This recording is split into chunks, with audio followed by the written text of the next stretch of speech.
നമ്മൾ ഇപ്പോൾ സോഷ്യൽ മീഡിയയിലും രാജ്യത്ത് മൊത്തത്തിലും ചർച്ചയായിട്ടുള്ളത് ഇലക്ഷൻ കമ്മീഷനുമായിട്ട് ബന്ധപ്പെട്ട വിഷയങ്ങളാണ്.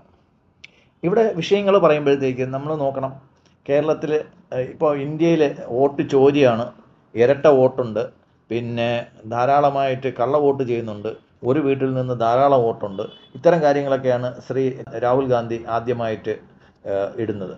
ഇപ്പോൾ എല്ലാ ജോലിക്കും അടിസ്ഥാന യോഗ്യതയായിട്ട് +2 ആണ് കണക്കാക്കിയിരിക്കുന്നത്. അതുകൊണ്ട് ഇതുവരെ +2 പാസ്സാകാൻ പറ്റാത്തവർക്ക് 6 മാസം കൊണ്ട് +2 എഴുതി പാസ്സാവും. കേരള ഗവൺമെൻറ്റും PSC അംഗീകരിച്ചാണ്. ഒറ്റ പരീക്ഷയേ ഉള്ളൂ. ഗ്രൂപ്പ് മാറ്റി എഴുതാം. എല്ലാ വിഷയങ്ങളും മലയാളത്തിൽ എഴുതാം. ലാംഗ്വേജ് പോയിട്ട് ബാക്കി എല്ലാ വിഷയങ്ങളും മലയാളത്തിൽ എഴുതാം. ഇംഗ്ലീഷ് നിർബന്ധമല്ല.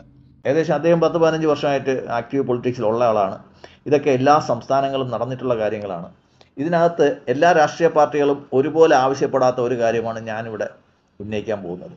ഈ വോട്ട് ഇടാൻ വരുന്ന എല്ലാ പേരും അവരുടെ ആധാർ കാർഡ് കൂടെ കൊണ്ടുവരണം എന്ന് പറയുകയും, ഈ ആധാർ കാർഡ് ഇതിൻ്റെ ഒരു പ്രൈമറി എവിഡൻസ് ആയിട്ടല്ല. ഇന്നലത്തെ സുപ്രീം കോടതിയുടെ വിധി വളരെ പ്രധാനമാണ്. അതിനകത്ത് അവർ പറയുന്നുണ്ട്, ആധാർ കാർഡ് ഒരാളുടെ പൗരത്വ അവകാശ രേഖയല്ല. ശരിയാണ്, പൗരത്വ അവകാശ രേഖയായിട്ട് നമുക്ക് ഇപ്പോൾ ഉള്ള നിലവിലുള്ള വോട്ടർ കാർഡ് തന്നെ നമ്മൾ നോക്കിയാൽ മതി. പക്ഷേ അതിൻ്റെ കൂടെ ആ ലിസ്റ്റിൽ 12 അക്ക ആധാർ നമ്പർ കൂടെ കൊടുത്തിരുന്നെങ്കിൽ ഒരാൾക്ക് 2 ഇടത്ത് വോട്ടിടാൻ പറ്റത്തില്ലായിരുന്നു. ഈ 12 അക്ക നമ്പർ എന്ന് പറയുമ്പോഴത്തേക്ക് ഇതിനെ യൂണിക് ഐഡൻറ്റിഫിക്കേഷൻ എന്നാണ് പറയുന്നത്. അതായത് തിരിച്ചറിയൽ രേഖയാണിത്. ഇതൊരു പൗരത്വ രേഖയല്ല, ഒരു തിരിച്ചറിയൽ രേഖയാണ്. ഈ നമ്മുടെ പൗരത്വ രേഖയായിട്ടുള്ള വോട്ടർ ഐ ഡി കാർഡിൻ്റെ കൂടെ അതേ ലിസ്റ്റിൽ ഈ പൗരത്വ അവകാശ രേഖയായ വോട്ടർ ഐ ഡി കാർഡിൻ്റെ കൂടെ നമ്മുടെ ഐഡൻറ്റിഫിക്കേഷൻ നമ്പറായ ആധാർ നമ്പറും കൂടെ ആഡ് ചെയ്തിരുന്നെങ്കിൽ ഈ പ്രശ്നങ്ങളൊന്നും വരത്തില്ല. കാര്യം ഇന്ത്യയിൽ എവിടെ ചെന്ന്, ഇന്ത്യയിലല്ല ലോകത്ത് എവിടെ ചെന്ന് ഈ 12 അക്ക നമ്പർ നമ്മൾ അടിച്ചു കഴിഞ്ഞ് കഴിഞ്ഞാൽ നമ്മൾ എവിടെയാണുള്ളത്, 12 അക്ക നമ്പർ ഓടിക്കണ്ട, ഈ ഒരു തമ്പ് ഇംപ്രഷൻ അടിച്ചു കഴിഞ്ഞാൽ നമ്മുടെ വിരലടയാളം കിട്ടും. നമ്മളെ പറ്റിയുള്ള എല്ലാ ഡീറ്റെയിൽസും, ബയോമെട്രിക് ഡീറ്റെയിൽസ് എല്ലാം നമുക്ക് ആർക്കും, ഗവൺമെൻറ്റിനും പോലീസുകാർക്കും എല്ലാവർക്കും ഇത് വളരെ ഗുണകരമായിട്ടുള്ളൊരു കാര്യമാണ്.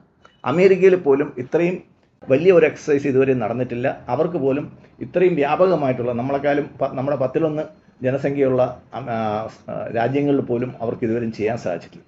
അപ്പോൾ ഈ ആധാർ എന്ന് പറയുന്ന ഒരു എക്സസൈസ് നമ്മൾ ചെയ്തൊരു വലിയ എക്സസൈസാണ്. അപ്പോൾ ഈ ആധാറിൻ്റെ അടിസ്ഥാനത്തിൽ മാത്രമേ നമുക്ക് ഒരാളെ തിരിച്ചറിയാൻ സംശയമുണ്ടെങ്കിൽ ഈ ആധാർ നമ്പർ അടിച്ചാൽ മതി. ഇപ്പം ബീഹാറിലും കേരളത്തിലും ഒരേപോലെ വോട്ടുള്ള ഒരുപാട് പേരുണ്ട്. ഇപ്പം ഇവിടെ വന്ന് താമസിക്കുന്ന അതിഥി തൊഴിലാളികൾക്കെല്ലാം കേരളത്തിലും വോട്ടുണ്ട്, ബീഹാറിലും വോട്ടുണ്ട്. പലരും ഇവിടെ 6 മാസം കൊണ്ട് താമസിക്കുന്നുണ്ട്. ആധാറും മറ്റ് രേഖകളും കാണിച്ചിട്ട് അവരിവിടെയും അവർ ആധാറിൽ ചേർത്തിട്ടുണ്ട്, റേഷൻ കാർഡിലും ചേർത്തിട്ടുണ്ട്. അപ്പോൾ ഇവർ 2 ഇടത്തുണ്ടെങ്കിൽ നമുക്ക് തിരിച്ചറിയാൻ ഒരേ ഒരു വഴിയെന്ന് വെച്ച് കഴിഞ്ഞാൽ ഈ 12 അക്ക മാജിക് നമ്പറാണ്. ഇത് ഉൾപ്പെടുത്തുന്നതിനെ പറ്റിയിട്ട് ഒരു പാർട്ടിയും സംസാരിക്കുന്നില്ല. അത് വളരെ തന്ത്രപരമായിട്ടുള്ള ഒരു സ്ട്രാറ്റജിയാണ്. കാര്യം ഈ കള്ള വോട്ട് ചെയ്യുന്നതിനകത്ത് ഇവരെല്ലാവരും ഉണ്ട്. ഇന്നലെ ഇതിൻ്റെ കൂടെ തന്നെ നമ്മൾ ചേർത്ത് വായിക്കേണ്ട കേരളത്തിലെ കണ്ടക്സ്റ്റിൽ പറയുകയാണെങ്കിൽ ഒരു 8-10 ബുദ്ധിജീവികളുണ്ട്. അത് സ്ഥിരം ബുദ്ധിജീവികളാണ്. അതിൻ്റെ അവരുടെ പേരുകൾ നമുക്കറിയാമെന്നുള്ളതാണ്. ഈ സ്ഥിരം ബുദ്ധിജീവികൾ ഒരു പ്രസ്താവന ഇറക്കി, ഈ ഇലക്ഷൻ കാർഡുമായിട്ട് ബന്ധപ്പെട്ട കാര്യങ്ങളിൽ ഞങ്ങൾ രാഹുൽ ഗാന്ധിയോട് ഒരു കണ്ടീഷനും ഇല്ലാതെ അൺകണ്ടീഷണലായിട്ട് നമ്മൾ സപ്പോർട്ട് ചെയ്യുന്നു എന്നുള്ളതാണ്. അവരെ കൂടെ ചേരേണ്ടത് ഒരു KR മീര ഉണ്ടായിരുന്നു, ഒരു KN കുഞ്ഞഹമ്മദ് ഉണ്ടായിരുന്നു. ഇവരൊക്കെ കൂടെ ചേർന്നെങ്കിൽ എല്ലാം കൂടെ ഒരുമിച്ചാണ്. അപ്പോൾ ഇവർക്ക് ഈ അതിൽ ഒപ്പിട്ട 7 ബുദ്ധിജീവികൾക്ക് അറിയാവുന്നുള്ളൊരു കാര്യം, ആദ്യമായിട്ട് ശ്രീ അടൂർ പ്രകാശ് നിയമസഭയിൽ നിന്ന് മാറി ലോക്സഭയിലോട്ട് മത്സരിക്കാൻ വേണ്ടിയിട്ട് ആറ്റിങ്ങിൽ വന്നപ്പോഴത്തേക്ക് അദ്ദേഹം ആദ്യം ചെയ്തത് എല്ലാ പേരുടെയും രേഖകൾ, അതായത് ഈ ആറ്റിങ്ങൽ മണ്ഡലത്തിലുള്ള എല്ലാ പേരുടെയും രേഖകൾ കമ്പ്യൂട്ടറൈസ് ചെയ്തു. ഒരു എക്സൽ ഷീറ്റ് അടിച്ചിട്ടേ ഉള്ളൂ. എല്ലാവരുടെയും രേഖ ഇതിനകത്ത് വന്നു.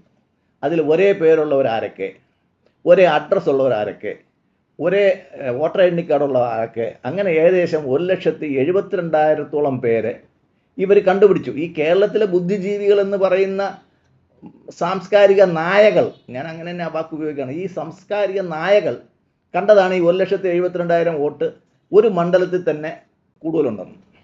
അങ്ങനെ 20 അസംബ്ലി മണ്ഡലത്തിലാകുമ്പോഴത്തേക്ക് കുറഞ്ഞത് 30 ലക്ഷം വോട്ട് ഇരട്ടി വോട്ടാണ്, അല്ലെങ്കിൽ മരിച്ചുപോയ വോട്ടാണ്, അല്ലെങ്കിൽ 2 ഇടത്ത് വോട്ടുള്ളവരാണ്.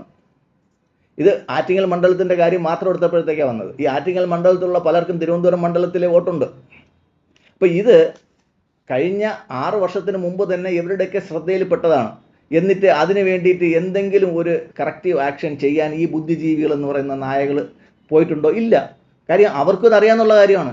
കമ്മ്യൂണിസ്റ്റ് പാർട്ടി പ്രത്യേകിച്ചും കയ്യിൽ വച്ചേക്കുന്ന സീറ്റുകളെല്ലാം കാലാകാലങ്ങളായിട്ട് അവർക്ക് വേണ്ടവരെ ചേർത്തും വേണ്ടാത്തവരെ വെട്ടിയും ഇല്ലാത്തവരെ ജീവിപ്പിച്ചും ജനിക്കാത്തവരെ ജനിപ്പിച്ചും കമ്മ്യൂണിസ്റ്റ് പാർട്ടിയും അവരുടെ ട്രേഡ് യൂണിയനായ NGO യൂണിയനും കൂടെ ചേർത്ത് വെച്ചിട്ടുള്ള ലിസ്റ്റാണ്. എന്നാൽ അത് കോൺഗ്രസിൻ്റെ തന്നെ ഒരു നേതാവായിട്ടുള്ള അടൂർ പ്രകാശ് കണ്ടുപിടിച്ചിട്ട് പോലും അത് ബാക്കി എല്ലാ മണ്ഡലങ്ങളിലും ആ രീതിയിൽ ഒരു റിവിഷൻ നടത്തണമെന്ന് കേരളത്തിലെ ഒരു രാഷ്ട്രീയ പാർട്ടി ആവശ്യപ്പെടുന്നില്ല. അതിൻ്റെ അർത്ഥം ഇത് ഇവരെല്ലാം കൂടെ ചേർന്നുകൊണ്ടുള്ള ഒരു പരിപാടിയാണ്. അപ്പോൾ രാഹുൽ ഗാന്ധി ഇപ്പം മിടുക്കനാവാൻ ശ്രമിക്കണ്ട. കാര്യം രാഹുൽ ഗാന്ധിയുടെ അനുയായി തന്നെയാണ് കേരളത്തിൽ കണ്ടുപിടിച്ചിട്ട് ഇപ്പോൾ 6 വർഷമായി. എന്തു ചെയ്തു? ഇലക്ഷൻ കമ്മീഷനോട് ആവശ്യപ്പെട്ടോ ഇവരെയൊക്കെ മാറ്റണമെന്ന്? എന്തുകൊണ്ട് രാഹുൽ പറഞ്ഞില്ല? അപ്പോൾ ഇങ്ങനെയൊക്കെയുള്ള ചോദ്യങ്ങളുണ്ട്. അപ്പം ഇതിന് നമുക്കൊരൊറ്റ വഴിയേ ഉള്ളൂ.